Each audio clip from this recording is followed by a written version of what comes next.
Good day, ladies and gentlemen, and it is June of 2023. It's been a few months since I've made one of these update vlogs, and in the intervening time, I have managed to get the entirety of Mass Effect 2 scripted and half of it recorded. Mass Effect 2 is a very long game. It took about 23 hours to get the gameplay footage for the video. And there's enough content there that it's probably going to be another hour-and-a-half video, despite the fact that I don't have to go on long tangents about the Mass Effect lore. So you can expect that to be out sometime mid to late July. And then a few months after that, we'll have Mass Effect 3, for better or worse. So one of the things about Mass Effect 2 that's kind of interesting, and I draw attention to this in the video itself, but just an observation is that most of Mass Effect in terms of the franchise extends from Mass Effect 2. I think Mass Effect 2 can kind of be seen to a certain extent as a bit of a soft reboot, kind of. It's like a half a reboot, half a not. I mean, you use the Normandy SR1 in one game and the SR2 in two games, and all the major factions and players really kind of come about from Mass Effect 2, with really the major things that are kept over from Mass Effect 1 are just the Reapers and the main plot. It's kind of like the main plot stays the same, but the whole universe gets kind of softly rebooted, kind of. It's weird. I'm more articulate about it in the actual review, but it's unscripted. It's just like Mass Effect 2 kind of becomes the first game, and Mass Effect 1 kind of becomes the odd man out after the jump from Microsoft Game Studios to EA. Ugh. EA didn't ruin Mass Effect nearly as much as people like to say it is. It's very much, for clicks, you know, you could say that Mass Effect 2 ruined the franchise, but it really didn't. Really, the biggest problem with Mass Effect is that ending, which we'll go on in detail in Mass Effect 3. So yeah, pretty much just this year's videos are just going to be live streams and the Mass Effect trilogy. Next year, I've got a lot more stuff planned because they're going to be a lot shorter, and theoretically, I'll have a little bit more time, hopefully, maybe. This year hasn't been quite as difficult as, say, 2022, but it's still been a little challenging here and there. That's an understatement of the year. So I just haven't really had as much motivation, which is precisely why I'm working on 3 of the biggest videos I've ever done. No one ever said I was consistent or sane. But next year I'm thinking about doing some alien-related stuff. As in devoting the entire year to alien-related stuff. I'm definitely considering getting reviews out on Aliens Fireteam Elite, where I'm basically just going to say it's a very generic game, but worth playing if you can get it for like $12. It's fun for that, at least.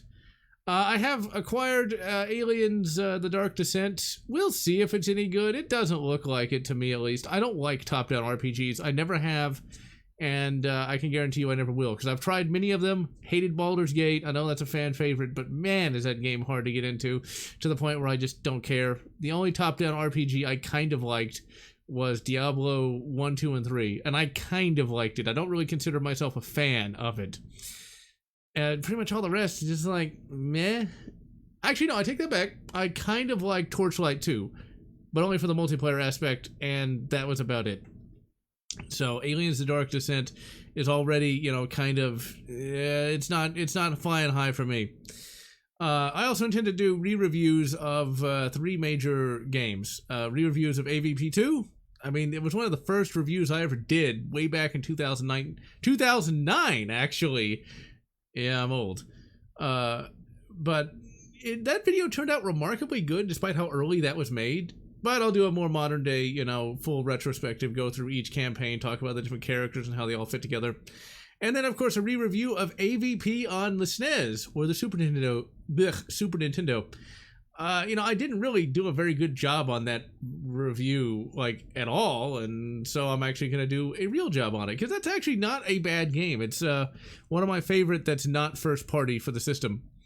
And then, of course, to round out everything, it's going to be a re-review of AVP, actually, no, Predator Concrete Jungle. That's another one of those very early videos that I did that turned out remarkably good, and it's kind of like a modern day video to a certain extent, because I do talk about the ending and everything, but I'm going to give that a fresh modern day take with a proper retrospective, with audio that hopefully doesn't sound like it's coming out of a tin can. The sad part is I had a pretty good microphone back then, I just didn't really know how to use it. mainly because I was kind of lazy when it came to just recording audio. Quite unlike today.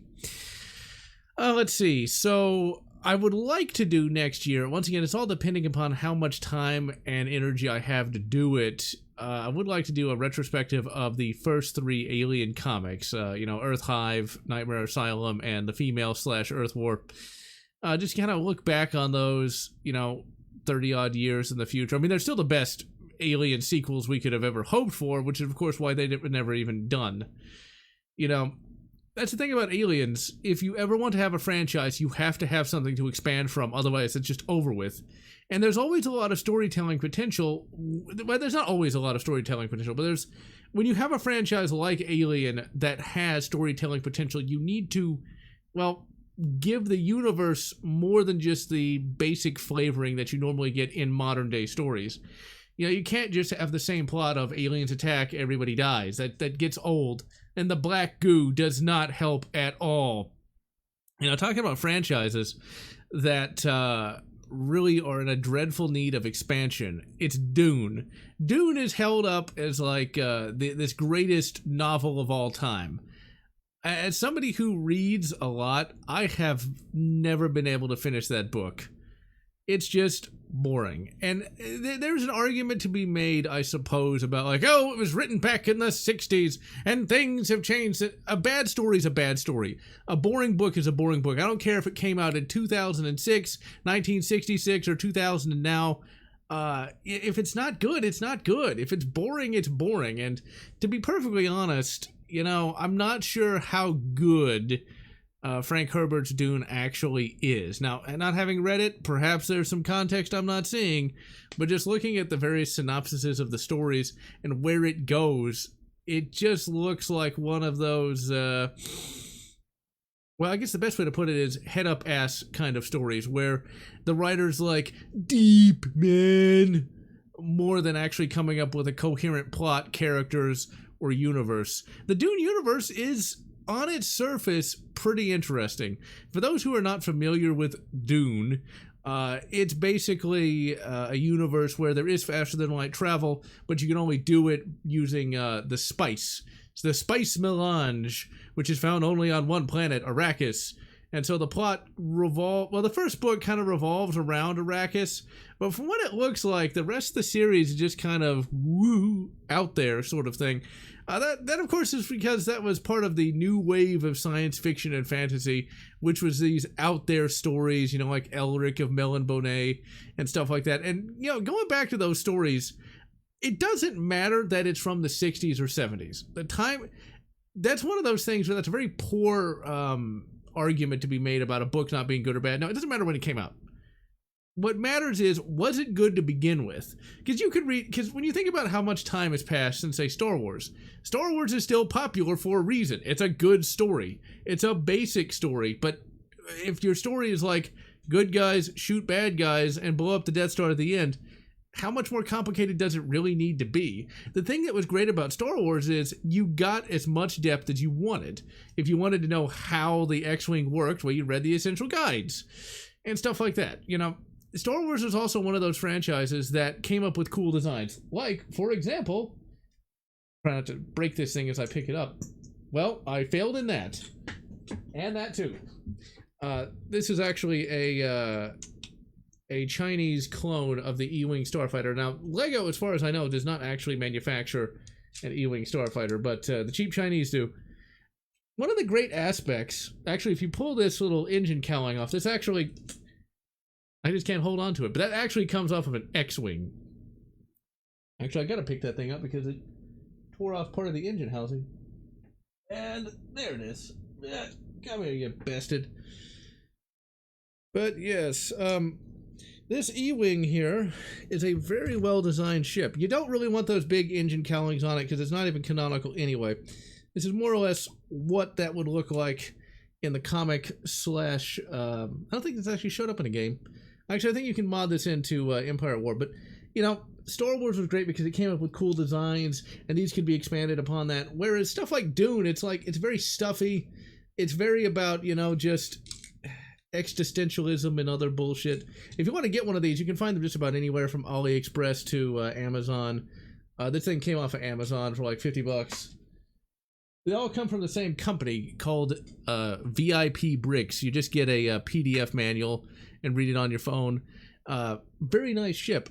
Always been a big fan of the E-Wing, even if, we'll get back to existentialism in a minute, even if engineering-wise, it's kind of interesting. And if you read the flavor text, we're gonna have a tangent on the E-Wing Starfighter for a moment. Now, keep in mind, this is just a fictional spacecraft, okay?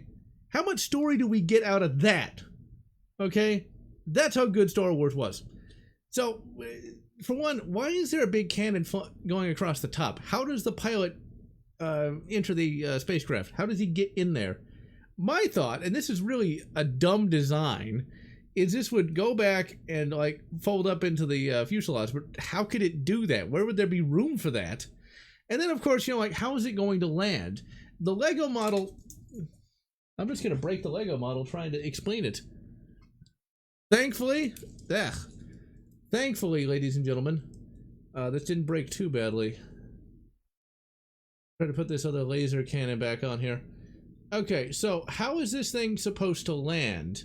You know, with the X-Wing, you know, the wings folded up, and on this Lego model, the wings fold too, but we've never actually seen it do that in real Star Wars canon, so why does it do that? Actually, I kind of put that on the wrong thing, didn't I? There we go. Now they can shoot some plasma. So, like, how does it land? You know, this is very much a starship designed by an art major, but it's cool. And, like, if you actually read the flavor text on the E-Wing Starfighter, it honestly sounds like it's a wartime emergency design. It's supposed to be very modular. It had kind of an Achilles heel where it required a very expensive droid to run. And so, it's one of those things where this got supplanted by the X-Wing, because I guess the X-Wing was cheaper to manufacture, and I get the feeling that the X-Wing, as time went on, it got upgraded now and again to the point where it was able to exceed this starship's performance for a fraction of the price. Look at all that crap we just got from talking about one starfighter that showed up in maybe 3 panels in Dark Empire and then never again. You know, that was what was great about Star Wars, is because it had a universe and characters. The problem with Dune is it's a very character-driven franchise, to the point where we don't even really know anything about the universe, really. We know that there's, you know, a central government called the Landsrod. We know there's an empire. We know there's the Emperor. That's about it. We don't really know much outside of that. Whereas with Star Wars, we had all this expanded stuff. The Dune expanded universe doesn't really exist. Like, you look at the Dune wiki and you type in like Guild Highliner, right? And it's got like a little blurb. Like, that's a very important spacecraft in that universe. At least it should be. But yeah, Dune is very much a deep man kind of universe, because the basic story for Dune, the novel, is basically you have these 2 great houses going at it. The Emperor sides with one great house so that the other great house that has that's getting more power in the central government, called the Landsrod, can lose that power, and so the Emperor can remain unchallenged. And, you know, it's not that deep to me. It's like, and then there's talk about, like, should humanity have free will and other stuff like that. I know I'm pissing off Dune fans, but that's what I, a non-fan, kind of get out of that. It sounds like it's trying to sound better than it really is. And that's one of the aspects about fiction that always gets me kind of annoyed, is there's a lot of fictional works that aren't as good as the memes or the critics say they are. So that's one thing that's always kind of annoyed. Whenever you hear people talking about, oh, I read books, it's like I read Dune and Lord of the Rings. You never hear people talk about reading, you know, or if they do read Star Wars, it's always Heir to the Empire. It's never X-Wing. It's never going to be, you know, like Truce at Bakura. It's always like the famous ones. Like, I tell you, ladies and gentlemen, reading books is not bad, but if all you've ever read is Dune and Lord of the Rings, you might think it is. See, like, I would like to do a video, and I've thought about this, but I know how long it would take because I want to actually do it justice. I'd like to give, like, an intro to reading video because, you know, books are seen as kind of boring. They never were to me because I started reading since I was a kid. All the stories that everybody wants to see or know about, yeah, it's in a book, not necessarily on screen. And there's a lot of great books. Like, if I wanted to recommend a Star Wars book to somebody, I would not recommend the Thrawn trilogy, not at first. You go for Truce at Bakura, then the Thrawn trilogy. And then if you like that, then you can start filling in some of the gaps with, Courtship of Princess Leia, which for some reason the fans hate now, even though they used to like it. Or, you can start reading the X-Wing series. For me, the X-Wing series is some of the best Star Wars there ever was. And it's just about non-Force using characters. That's the thing. Like, I'll go on about Ahsoka. I don't know as much about that character as I probably should. But when you invent a character that important out of nowhere and doesn't fit, it's trash. And besides, it's just another stupid Force-sensitive character that we have a million of. When in reality, we need to focus on the non-Force-sensitive side of Star Wars, which the Bad Batch kind of did, but then that's also prequel stuff. And prequel stuff is one of those things where, I kind of vacillate on that, Sometimes I like it, sometimes I don't. Certain prequel stuff is great. Like, for example, Knights of the Old Republic. What we got here is a neat little 3D printed Ebon Hawk. Very well done. This was actually painted by the seller, because it was actually about as cheap to buy it already painted as it was to just get the basic raw. I thought, why not? I don't want to go out in the garage anyway and try to paint in 102-degree heat. And so, yeah. It's a very nice paint job, too. It makes the Ebon Hawk look really grungy. It's like, come on, Revan, wash your bloody ship, you bastard. But anyway, when it comes to the prequel trilogy and the prequel setting in general, it just always felt so much more generic, so much more kind of shallow, just kind of hollow when compared to the original trilogy era and beyond. And then of course you got Disney, which doesn't even feel like Star Wars and just feels like, overproduced trash. Although, as I say in the live streams, the costume design is good. I have to give them that. So let's see. What else do we got? I just kind of went on my various book tangents. Films, ladies and gentlemen. Films that I have seen that I would like to give little reviews of. There's 3. I did watch Dune Part 1, which is one of those instances where I was just complaining about Dune not being that great. But I had to finally give that film a try, because I did like David Lynch's Dune, believe it or not.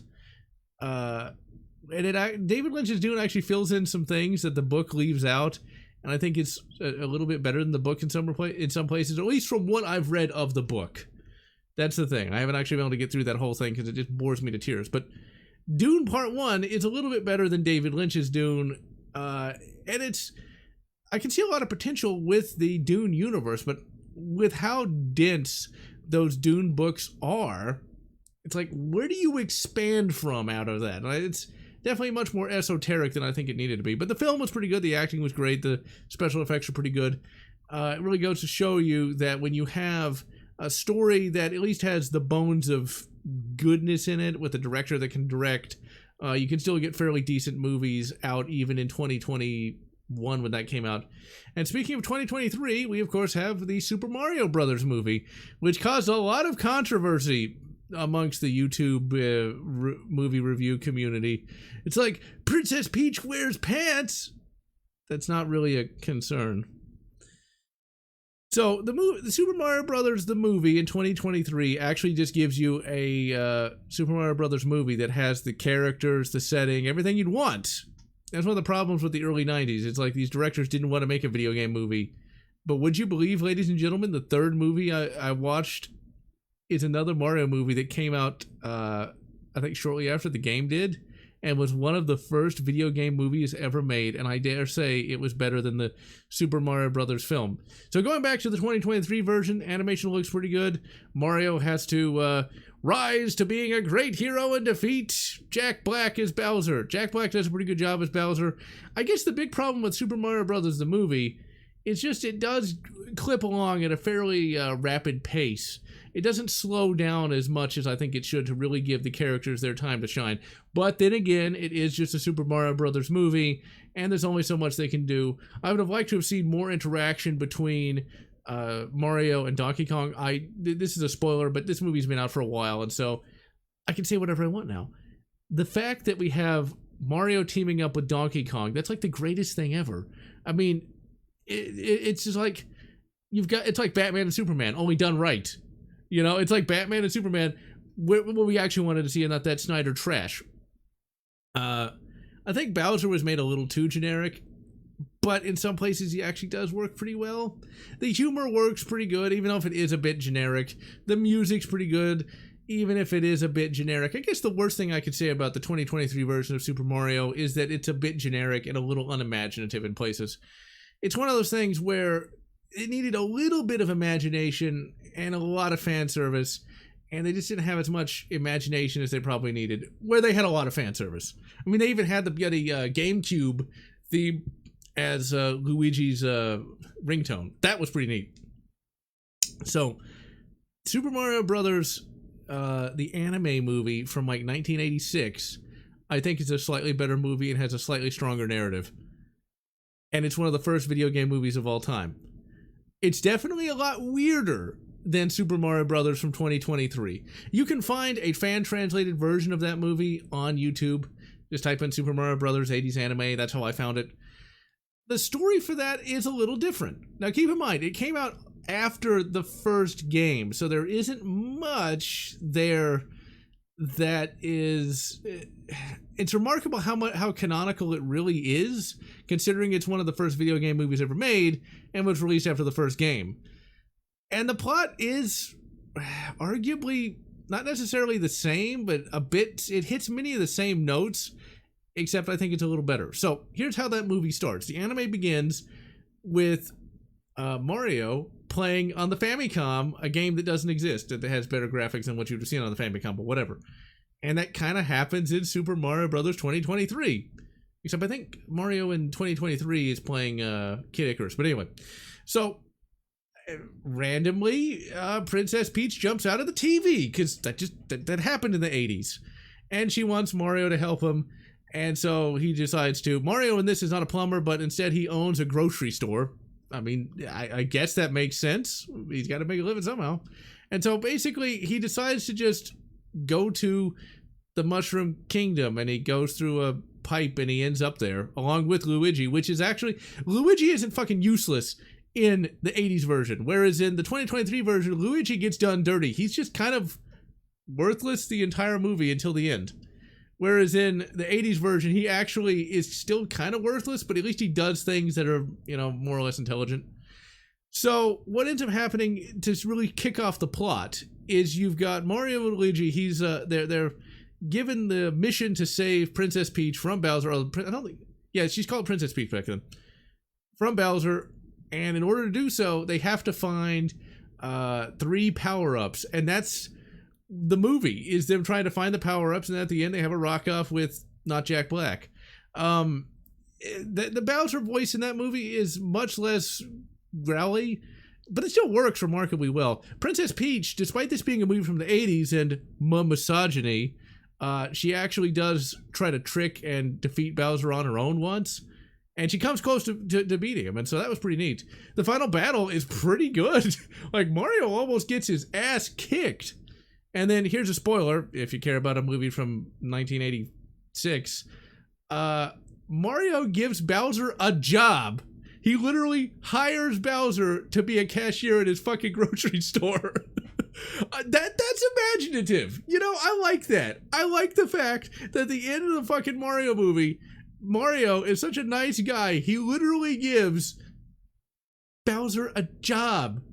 That is just like, you don't see shit like that anymore. That's the thing. That's where, Mario 2023 kind of doesn't really have that much imagination, because we as a modern audience can't really appreciate fun stuff like that anymore. That's why I talk about stuff not being old, really.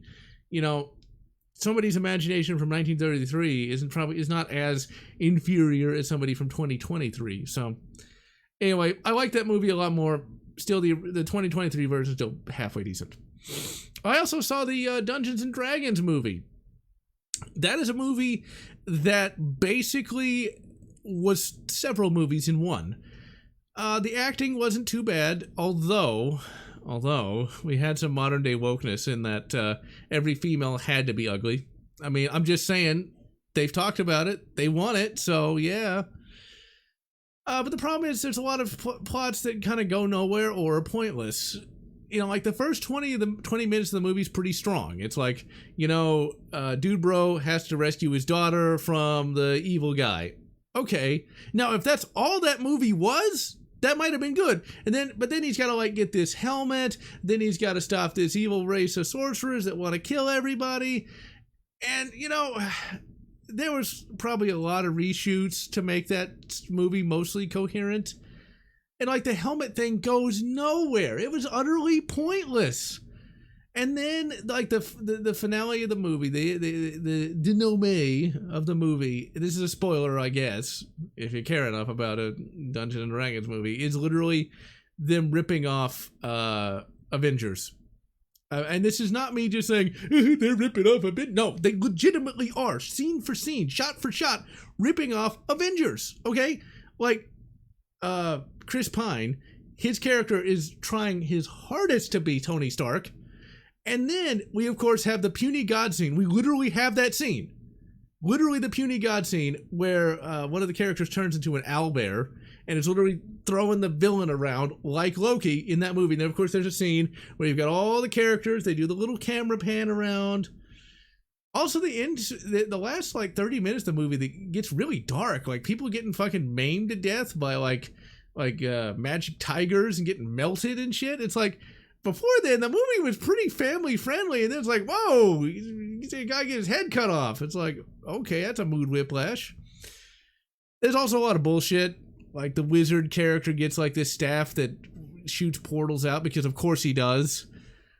And there's some CG bullshit where, like, there's this fat dragon, and I'm watching it, I'm like, was this really necessary? Because that's not imaginative. It's just, it's padding is what that is.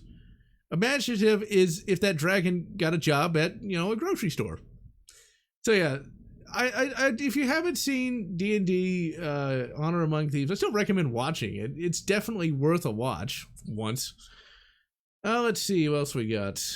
Read a lot of books, but I can't think of them off the top of my head at the moment. I've been trying to make my books last, so I'm not reading quite as many as I'd like, because there's only so many books out there that's halfway decent to read. Recently, I did finish another of the Wax and Wayne books from Brandon Sanderson. It's pretty good. Introduces some new factions. I always like it when a writer doesn't just write the same story multiple times and has some cool factions going on. I like it when a writer is able to have a cool line show up without it being forced. One of the big problems with modern day media, this is something I've seen across comics, books, games, and stuff like that, is where they try to make the line, it's like, and this is why we must defeat the enemy, and it's like, And there's a line towards the end of book 3 of the Wax and Wayne series by Brandon Sanderson, where one of the characters says, a lawman is meant to take a bullet for someone else. It's just said in conversation. It's not meant to be like, and a lawman is meant to take a bullet for someone. He doesn't do that. It's just in conversation. And that's a powerful line.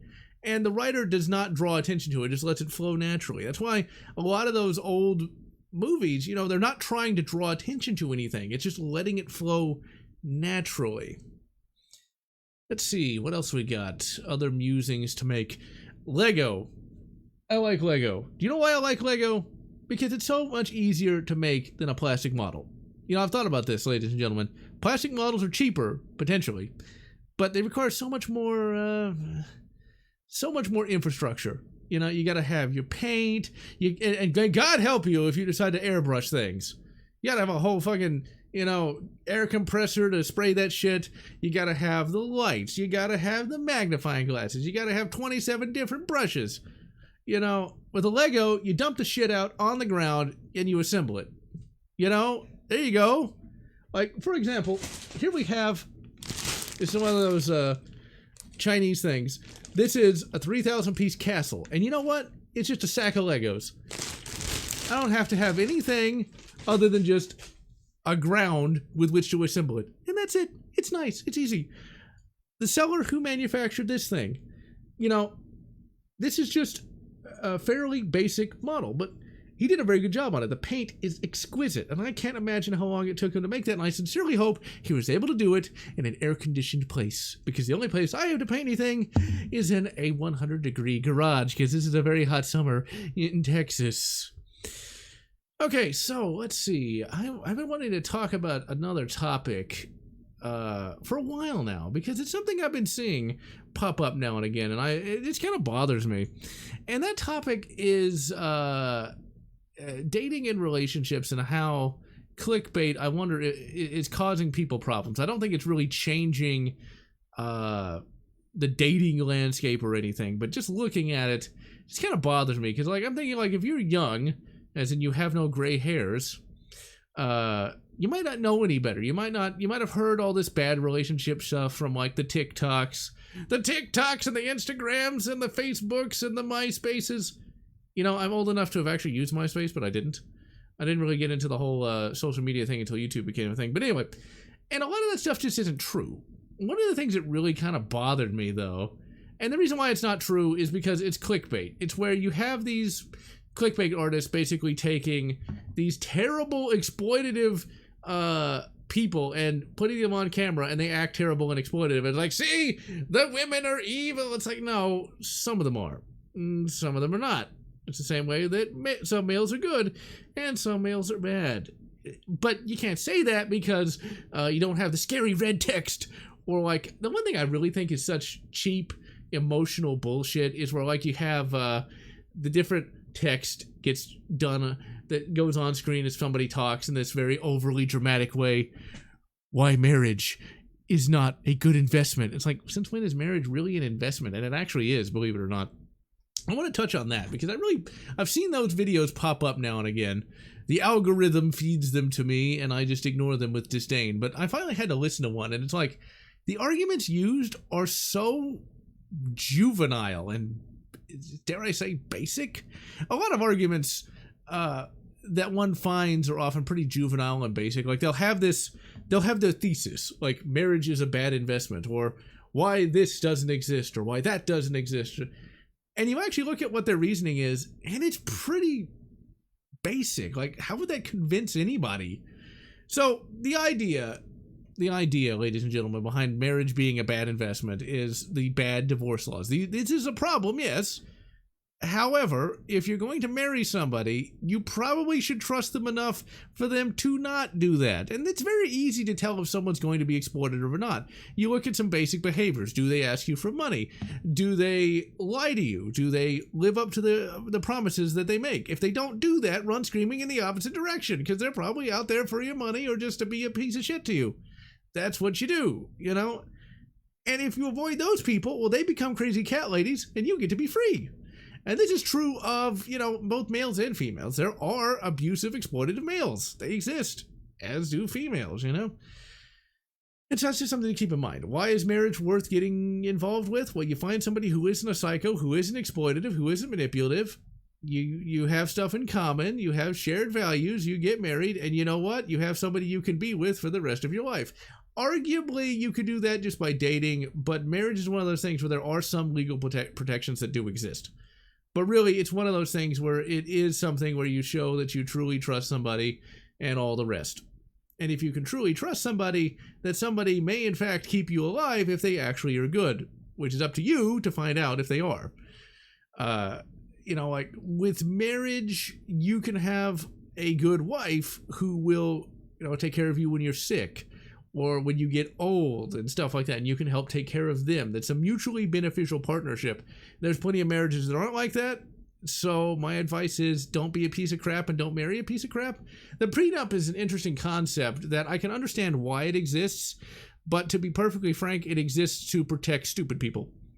I mean, I know that's, as the Generation Z would say, a hot take, but my take on it is it's literally a protection for stupid people. Because if you feel you need one, why would you want to get married to a person where you would need one? Just don't marry them. I'm just saying. But that's for people who are stupid and can't control their emotions or their hindbrain. It's like, for me, if I was going to get married to somebody, I would want to trust. If I can't trust somebody with my life, I certainly wouldn't trust them with my money. You know? And that's just one of those things. It's sort of a self-correcting it's a self-correcting problem. And so, you know, it's one of those things where I see that and it's like, you know, perhaps you should avoid these exploitative people. Now, I myself, at the lofty age of 34, have had only a small number of relationships. Not as many as most people my age have had. And that's because I am very, very careful with who I date. That's the thing. Like, the way I look at dating is if the girl cannot be a friend, then why am I here in the first place? I think people will find these females who are like, oh, she's hot, but she has the IQ of an artichoke. Why would you want to associate with that? Why would you want that? I don't understand it. I do understand it, but it sounds funnier if I say I don't. Whereas for me, it's like, is she attractive and everything else too? It's like, if a female can't appreciate the Ebon Hawk, I'm like, okay, I'll find somebody who does. The funny part is, of every girl that I have dated, they've been able to appreciate KOTOR or have played KOTOR. So it's like, why would I pick somebody who doesn't know that? I'm just saying. And that's the thing. It's like, I've been able to avoid bad relationships. They haven't worked out, but they haven't been as bad as all this stuff is listed off because they haven't been exploitative or evil. Having a relationship work when you have similar values and belief structures is hard enough. Getting two people to work together is not easy. But it's easy to see why these relationships go off the rails for these other people, because they don't even have that. What it comes down to, though, is there's behaviors you can look out for that will show you that a person is good or bad. If a female does ask you for money, then you can be pretty certain that this person's just out there for your pennies, Whereas if the female gives of themselves as you give of yourself, and I don't even mean money. Money can be exchanged for goods and services, but a relationship, love, and all the rest is something that kind of transcends money. It's where you give of your time. It's where you give of your affection, which doesn't have a set dollar value, assuming you're not a psycho. So, for me, I had a relationship come to an end not too long ago, and it was sort of a mutual thing. We both just kind of walked away because it just wasn't going to work out. But that's the thing. It was not a terrible relationship in any way. And one of the ways I was able to tell that this was going to be a good person was I had my wisdom teeth removed. And while I was in a painkiller-fueled stupor from having my mouth cut open and teeth removed, she actually sat on the phone for hours just watching me sleep. That's how you know you got somebody good. That doesn't mean it's going to last forever, but it does mean you've got somebody who actually has a good moral center and actually cares about you. If whoever you're dating doesn't do stuff like that or would complain about doing stuff like that, hand her a cat and run screaming in the opposite direction. The problem with the whole red pill MGTOW stuff is it assumes every female is going to act similarly crappy. And that's just not true. The crappy ones end up as crazy cat ladies. The good ones get with good people. And so be a good people and avoid the crazy cat ladies in training, I look at my... the other thing that's said is stuff like that women only marry up. This is just patently untrue. There are so many hot females that will get together with very ugly and very poor guys. Well, you see this all the time if you actually watch stuff like Cops. And so it's like, ew, why would she go with that guy? That happens, But I look at my own experience, I've never been particularly rich, and bad women will get together with guys who have money and they will take the money from them.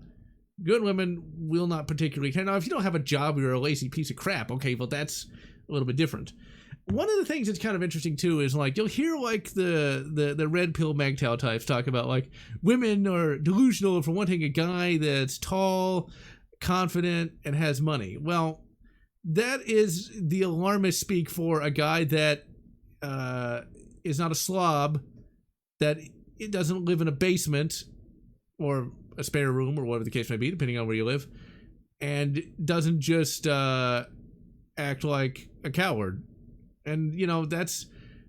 You yourself, the individual listening to this, probably would want to... If you have those three problems, where you're a coward, a slob, and... I forget what the third thing was. If you have all that, you should try to fix that anyway, because your life would be a lot better if you have confidence, and you don't look like a piece of crap, and you actually have some financial independence. It's just one of those things. It's alarmist speak is kind of interesting. It's did you see this? It's what, something normal that you blew out of proportion? Now, there are, of course, exploitative females who would ignore, you know, a fairly regular, I don't even know what you'd call regular looking, because really, when it comes to dating, you don't want somebody who is entirely focused upon looks. A woman who would ignore you because you're not good looking enough or you are out of their league. Well, what is the league? What does that represent? You know, what are the tenets that are in somebody's league? Like, a female who doesn't know what the Ebon Hawk is, you know, not in my league. And so it's one of those things where a female who only looks at aesthetics is somebody you want to run screaming in the opposite direction from anyway, because they don't have a personality or anything like that.